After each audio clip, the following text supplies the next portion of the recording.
Who is Hercule Poirot?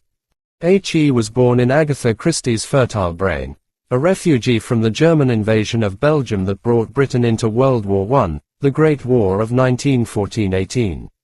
Those who could flee the German onslaught did, and as a ranking policeman in the city of Brussels, Poirot might well have been taken up and put in prison. Not the sort of thing Poirot would relish. No scope for little grey cells there, and faced with the need to occupy himself, if not to earn a living while his country was in German hands, Poirot fell back on what he did best, solving crimes. Later he shared lodgings with an ex-officer of that war, Captain Hastings, who became in a sense his Watson, the man who carried the revolver in emergencies and who was the sounding board for theories. Hastings often had theories of his own, but just as often they were red herrings. Poirot's first case was the mysterious affair at Styles. Christie made him a ludicrous figure, with his short, portly figure and egg-shaped head, his little mannerisms, and the immaculate clothes of a bygone era. But she gave him as incisive a brain as Sherlock Holmes, a man whose mind could cut through the tangle of lies and secrets, and unerringly point to the murderer. David Suchet portrayed Poirot to perfection in the PBS series, and even Christie's grandson, Matthew Pritchard, wished that she had lived to see his portrayal. Peter Ustinov had taken the role in Death on the Nile, even dancing a very fine tango with one of the characters. Albert Finney had portrayed Poirot in a darker interpretation in Murder on the Orient Express.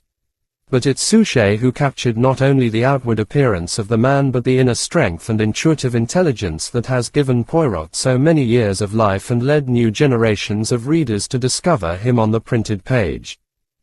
Poirot appeared in novels and in a long list of short stories. And it is here in the short stories that the Christie fan and the Poirot aficionado alike find him at his best. Christie reserved some of her most intriguing plots for Poirot, devising new ways of looking at how and why crimes were committed. Indeed, she gave the mystery genre some of its finest plot twists. You need only look at John Curran's Agatha Christie's Secret Notebooks or Agatha Christie, Murder in the Making to see how brilliantly Christie's mind worked while creating a story. It's a revelation to watch her fuse characters and plots as she keeps the reader guessing. But that's another tale. Here before us now is a feast of Poirot, of the short stories that made him famous throughout the world for almost 100 years.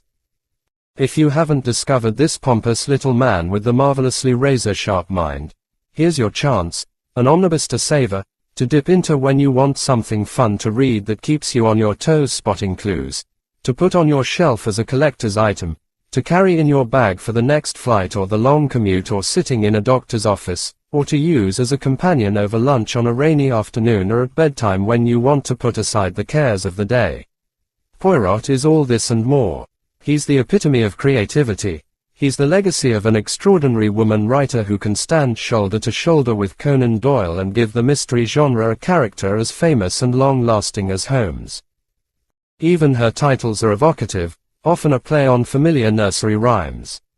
Just skim the contents to see the variety. And yet each one is chosen with malice aforethought. Christie does nothing by chance. But the mystery here, aside from the wonderful stories, is Hercule Poirot himself. Christie leads us on a merry chase, giving us more about his appearance than his biography. Clues abound, but you must watch for them and eliminate the red herrings Poirot himself deliberately plants about his past. What cases had he already solved by the time he reached England? How old was he? Why did he choose to live in a certain place?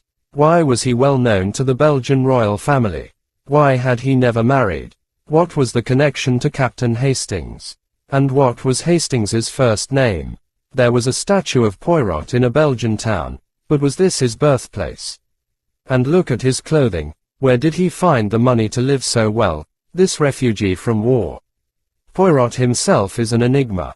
Here's your chance to get to know him as a person as well as a character. Like Christie herself, Poirot keeps secrets.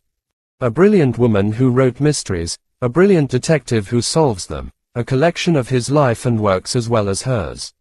A gift for friends, a treasure for yourself, Hercule Poirot, the complete short stories is not to be missed.